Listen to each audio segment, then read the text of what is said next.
Guys, hello po, good morning mga guys. Or FB, yung baboy ko, pambinta, isa. Ang isa doon, wala na. Nabinta na. Yung medyo maliit yun eh.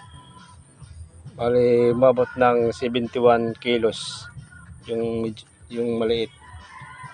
Itong malaki. Abot ito ng 100 kilos. Ito. Ito yung inahing ko isa, ililipat ko.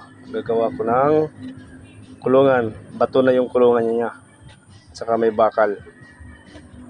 Ito. Ililipat ko to. Gagawa ko. Ayan. Ang dalawa na lang. Bibili pa ako. Ulit. Thank you mga guys for watching.